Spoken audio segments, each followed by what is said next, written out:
Thanks for joining us for another edition of The Small Business Show with Cheyenne Malone, exclusively on ASBN.com. Hi everyone, I'm Cheyenne Malone. You are watching another edition of The Small Business Show. Acknowledging the importance of mental health is the first step towards creating a supportive work environment. Joining us now to discuss more on this topic, best-selling author, executive coach, keynote speaker, and host of Anxiety at Work podcast, Chester Elton. Welcome back to the show, Chester. Always a pleasure to have you. Yeah, delighted to be asked back. Thank you very much. Okay, let's talk about the correlation between an employee's mental health and workplace culture. Yeah, so great question. You know, it's interesting when Adrian Gostick, my co-author, and I wrote this book, we wrote it because his son, Anthony Gostick, who is a classic millennial, super smart, super digital life, said, look, you guys talk about culture all the time. Do you ever talk about mental health? Well, Adrian's Gen X, I'm the tail end of the baby boomers. And we said, absolutely not. Yeah. We would never talk about that. And he said, you know, your generation doesn't talk about it. My generation, it's the first thing we talk about with each other. So he said, how can you have a highly productive and engaged culture when you've got people that are afraid to talk about mental health in the workplace? And you know what? The lights went on, the bells rang, and we did our research, and he's absolutely right. If it's not the biggest issue in most companies, topic one, it's 1A. And here's why. Let me give you some quick numbers. Pre-pandemic, about 18% of employees said they had an anxiety disorder. Now, we all get anxious. You're a host. If you don't get a little anxious before the show, you probably should stop doing it. Yeah. A little bit of anxiety is good. Anxiety disorders, I can't do my job. So call it 1 in 5, 18%. Post-pandemic, during the pandemic, and now post-pandemic, that's up to 30%. That's almost a third of your people. Now, millennials and Gen Z, 25, early 30s, it's 42%. Now, Wow. how can you create an engaging culture that's going to get stuff done when 42% of your younger workers have some kind of anxiety disorder? And how do you attract and retain good people? Because here's the number that was shocking. 50% of millennials, 75% of Gen Z said they have left a job due to some kind of mental anxiety, mental health reason. And here's the biggest reason, Cheyenne, is 90% of employees don't feel safe talking about it. So all this feeds into your culture. If I don't have a culture where I feel safe, if I don't feel that at work I can talk about things that are really important to me, of course you're going to have a fractured culture. Of course you're not going to get things done. And that generational difference can cause issues as well. So the big question is, and I know your follow-up question is, yeah, okay, so what do we do about that, right? Sure. I mean, does this resonate with you? Does that sound right? It does. And the question is really, how do we make it a safe place to talk about these types of issues? Great question. So we talk about 3 things that great leaders do, particularly entrepreneurial, where you've got small groups, right? And you don't have a lot of redundancy. You've got to have everybody all in every day. First one is you've got to normalize the conversation.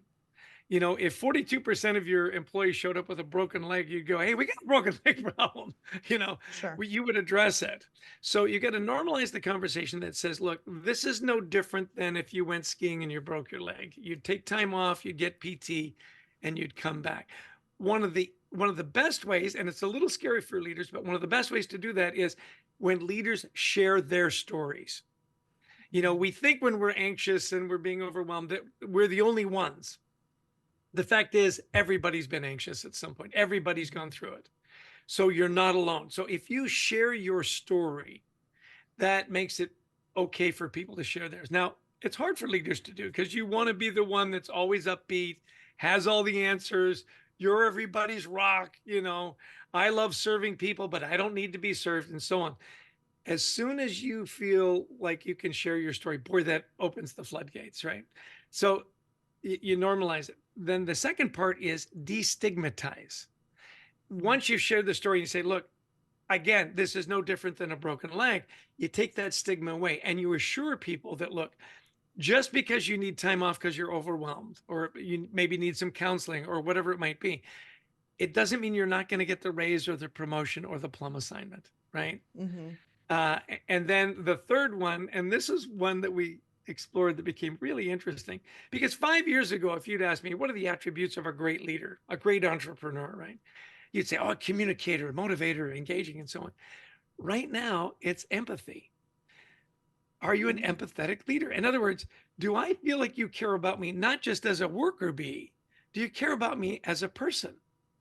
And, there's a difference between sympathy and empathy, right? Sympathy is, bummer, dude. I'm glad I'm not you. Yeah. I'm really sorry that happened to you. Mm-hmm. Empathy is, I don't know exactly how you're feeling. I have felt like that before. Let's talk it through. You're not alone. Again, that message, you're not alone. Now, one more thing really quick, because I know our time's precious. You're fine. Is this idea of, how do I start the conversation? So, Adrian and I speak at a lot of conferences, and I always like to call up to the leaders and say, anybody got a rock star on their team that just, knocks it out of the park every day? Everybody raises their hands. I say, great. What do you do with those rock stars when times are you're really in the crunch?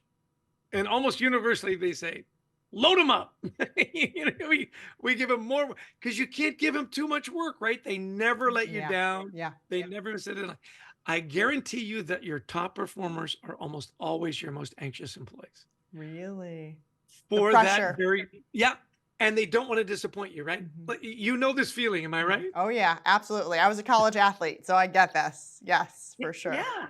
The Yeah. pressure is always there. Mhm. So how do you start the conversation? So we talked to a lot of counselors, we talked to a lot of, therapists, and they said, the last thing you want to do is go up and say, you know what, Cheyenne, I talked to this guy about mental health and anxiety in the workplace, and you check all the boxes. You're anxious, aren't you? You go, Yeah. absolutely the wrong thing to do. Well, So it's how do- tricky because when you have someone who has a broken leg, right? They've been diagnosed, there's x-rays, they're wearing a cast. A doctor has said, this is what's happening with this person. But you're right, you don't know. I mean, it's someone's whose threshold, I guess, would measure, how much is too much. It's that invisible thing, Yeah. right? Yeah. And you don't want to talk about it. And so it's not only that invisible thing, it's almost the conversation you really are not supposed to have, right? So the tip that we got, and language matters, right? Said, start the conversation with, I noticed. Isn't it interesting? Hey, I noticed that you've had a tough time getting to work on time. Because these are the clues, right? Anybody can have a bad day. I get that.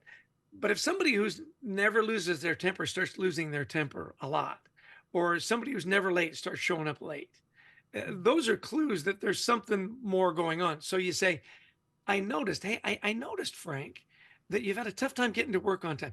And here's why it's so interesting, because when I say I noticed, the person you're talking to translates that as I care. Isn't that interesting? Yeah. I noticed. You're not accusing, you're not putting somebody in an awkward situation. Hey, I've just noticed you've had a hard time getting to work. Can we adjust your schedule? Is there anything we can do to help out with that? Mm-hmm. Now you've made it safe to talk about. Isn't that interesting? It is. It is. And I feel like using that verbiage as well, you're saying, I've noticed something out of the ordinary with you, right? Something that doesn't necessarily add up because you're always on time or you're always doing this and performing. So you kind of give them a little bit of a pass. I think that's a great way to cushion it, if you will. Talk to us about leadership role models, it's when it comes to behavior, because a lot of times you are right. I mean, in a leadership role, you do have more of the baby boomers or more seasoned leaders, right? So how do you then, convince them that, hey, this is a new thing. It may not even be new, but we're recognizing it, right, as new. So they understand it and they can talk to, millennials and Gen X and Gen Zs in a different way. Yeah, it's such a great question, because that generational divide, by the way, it's always been there, right? I drove my parents crazy. My kids drove me crazy, and they're going to drive their kids. Their kids are going to drive them crazy, right? The thing is, though, on this issue in particular, my generation is, hey, turn that frown upside down. Rub some dirt on it, get back in the game. I remember when I played sports, you played a lot of sports. When I played sports and somebody got knocked out, we thought that was hilarious. We'd drag them off the field, we'd give them some smelling salts and send them right back. Yeah. Not the best plan, right, that we know now. So understanding that it's different now. It's different, right? So how do you model that behavior? It's really interesting. Just telling people to calm down doesn't tend to work. One of my favorite quotes, you'll love this, Shine. Write this down. Never in the history of calming down has anybody ever actually calmed down by being told to calm down. True, true. Right? So Yeah. we talked about a lot about psychological safety. There's been a big thing, Harvard School of Business did a great study on that about, is my voice heard? Can I bring up better ways to do things just because we've always done it this way? And it spurs a lot of innovation and so on. Psychological safety is a great step forward. Ongoing communication, how are we doing? Where are we going? How am I doing? What's my future here is great. I think, though, when it comes to mental health, you've got to up your game and you've got to take it from psychological safety to emotional safety. Can I talk about tough things? And will you listen? So you talk about how do we create these safe environments? It's really interesting. The studies we looked at said employees that had a manager or a leader that would simply listen to them were less likely to quit and less likely to take sick days because they could talk it out. And you've had this experience, whether it's with a friend or your kids or your partner or spouse. As leaders or as friends, we want to give the answer. Somebody comes to us with a problem, we want to give them the answer when they don't necessarily want an answer. They just want somebody to listen. I'll tell you a cute story I had with my oldest daughter, Cassandra. She runs this bookmobile and is at work, and she calls me and says, "Dad, I've got this issue at work." And I'm like, I love this. This is what I do. Yeah. I'm world class, and I'm going to give you all this advice for free, right? And so, you want to listen? What? have you got a pen? Write this down. And I start just giving her the world's greatest advice, and I'm feeling so good about myself, and I'm going on, and I quite a rant, and finally I take a breath and I say, "So Cassie, does that make sense with you? For you? Is that helpful?" There was this long pause. And she said, "You know what, Dad? I don't always need a coach. Sometimes I just need a dad. Can you just listen for a minute?" I was like, Oh. Yeah. So does it work in the workplace? It works in your personal life too. Just listen. Be that listening ear. Give that pause and give a thoughtful response and just let people talk it out. It's a great way to create that emotional safety. Isn't that, Yes. Isn't that kind of wonderful in a way? Right? It is. It makes sense. And it's so basic, right? But it makes complete sense because we all do that. You give more than sometimes is needed. Any final thoughts before we say goodbye, Chester? Yes. I'll tell you, one of the greatest ways to create this safe culture and so on, it's the 8th strategy that we wrote about in our book, Anxiety at Work, and that's gratitude. Find some gratitude rituals. Maybe you start the meeting with a call out on somebody that did a great job. Maybe it's a shout out to somebody who had an accomplishment. "Hey, I understand you finished up your master's degree." We've had organizations where they take 10 minutes at the beginning of the day and 10 minutes at the end of the day. They just call it 10 and 10.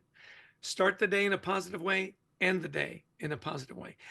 Maybe you've got certain rituals. We've got a tradition where we have these gratitude stones and we pass them out. A stone in a pond causes the water to ripple, just like gratitude. And the way it plays into anxiety is you can't hold two emotions at the same time. You can't be anxious and grateful. So if you find little rituals that cause gratitude, it calms things down. And last tip, this works at home, by the way. My wife and I have a lovely ritual, and you can take this, no charge. As at the end of the day, we say, "What are your 3? What are your 3? What are 3 things you're grateful for?" And it starts the conversation. And studies have shown when you end the day in a flow of gratitude, you sleep a little better, your relationships are a little deeper. And the same as how you start your day, whether it's meditation or your prayers or writing down 3 things. If you have a gratitude ritual, it really calms things down. It's a better way to lead. It's a better way to live. I love that gratitude ritual because, we all know the negative things the negative noise is so loud, right? And so you need to remind yourself of the positives to keep going and have a positive day altogether. Chester, thank you so much. I always love having you on the show, and I feel like I learn something more each time. Well, listen, you're a wonderful host. You ask great questions. You can call me anytime. Thanks All right, I will take you up on that. And thank all of you for watching the Small Business Show exclusively on ASBN.com and now streaming on Roku, Fire TV, and Apple TV. Thanks for joining us for another edition of The Small Business Show with Cheyenne Malone, exclusively on ASBN.com.